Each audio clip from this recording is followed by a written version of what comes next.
मैंने वोट डाल दिया है और मुझे उम्मीद है कि इस बार मतदान अच्छा हो रहा है और मैनपुरी से अच्छी जीत होने जा रही है पार्टी की।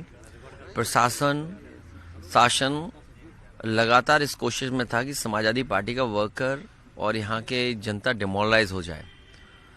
सब तरीके अपनाए, लेकिन उसके बावजूद भी बड़ी संख्या में जनता निकल रही है और कार्यकर्ता मजबूती से साथ खड़ा हुआ है और मुझे उम्मीद है कि इस बार अच्छी जीत समाजवादी पार्टी की होगी। Bharatiya Janata party sir election commission जा रही है, जबकि इलेक्शन कमीशन बहुत आपकी बातें कम से कम सुन रहा है, ऐसा समाजवादी पार्टी को लगातार कह रहे हैं। वो बीजेपी के लोग अगर जा रहे हैं तो उन्हें कम से कम रामपुर में जो हो रहा है वो भी इलेक्शन कमीशन को बताएं।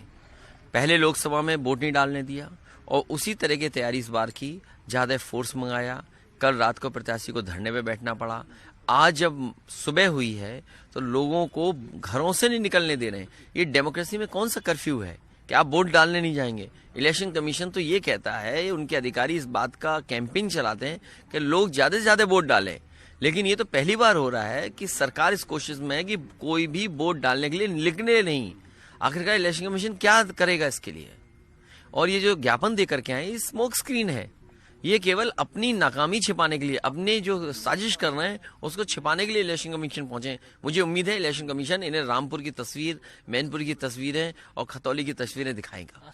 सर एक सवाल और, पाल का वोट भी आपको कास्ट हो रहा है, जो खबरें हैं रिजर्व कैटेगरी का वोट भी आपको कास्ट हो रहा है, तो क्या 2024 में एक नया इक्वेशन देखने को मिलेगा लोकसभा इलेक्शन में? देखिए, मुझे खुशी है इस बात की कि लोगों ने इस बात को महसूस किया है कि आज महंगाई चरम सीमा पर है, बेरोजगारी चरम सीमा पर है, भ्रष्टाचार चरम सीमा पर है, अन्याय चरम सीमा पर है।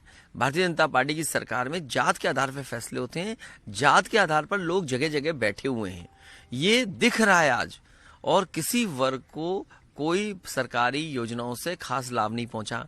इन्होंने चना दिया, नमक दिया, गेहूं दिया, अब सब छीन लिया।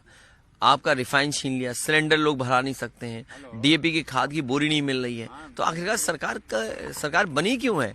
स्वास्थ्य सेवाएं देख लो तो बिस्तरों को पर कुत्ते लौट रहे हैं, दवाई नहीं है, इलाज के लिए इंतजाम नहीं है और ऑपरेशन नहीं हो सकता है। और जितनी भी मशीनें अस्पताल में आज हैं, पिछले 10-15 साल में ऑब्सलीट हो गई हैं। सर इथिक्स की बात कर लें तो लगातार बीजेपी इथिक्स की बातें करती है। और इलेक्शन क्योंकि आप राष्ट्रीय अध्यक्ष समाजवादी पार्टी के, तो एक सवाल बेहद जरूरी हो जाता है। खतौली भी आपकी नज़र में है, रामपुर आपकी नज़र में, मैनपुरी तो है ही है, तो इथिक्स वाली बात आपको उनकी कितनी उचित लगती है? भारतीय जनता पार्टी के लोग जो कहते हैं राम राज्य लाएंगे, पहले कम से कम राम राज्य का आचरण तो खुद में लाएं। आचरण जब उनमें खराब है, जो कुछ मर्यादा नहीं जिसके अंदर कुछ हो, तो वो क्या राज्य लाएंगे जिनके अंदर खुद मर्यादा नहीं है? वोट लूट रहे हैं, डीएमएसपी को कह दे रहे हैं कि समाजवादी पार्टी के लोगों पे झूठे मुकदमे लगाओ। ये कौन सी मर्यादा है डेमोक्रेसी में? एक किस मर्यादा को लांग करके अन्याय कर रहे हैं? इसलिए जो लोग ये कहते हैं कि वो मर्यादित हैं, आज जो शिकायत करने गए हैं वो अपना झूठ छिपाने गए हैं, अपनी साजिश छिपाने गए हैं।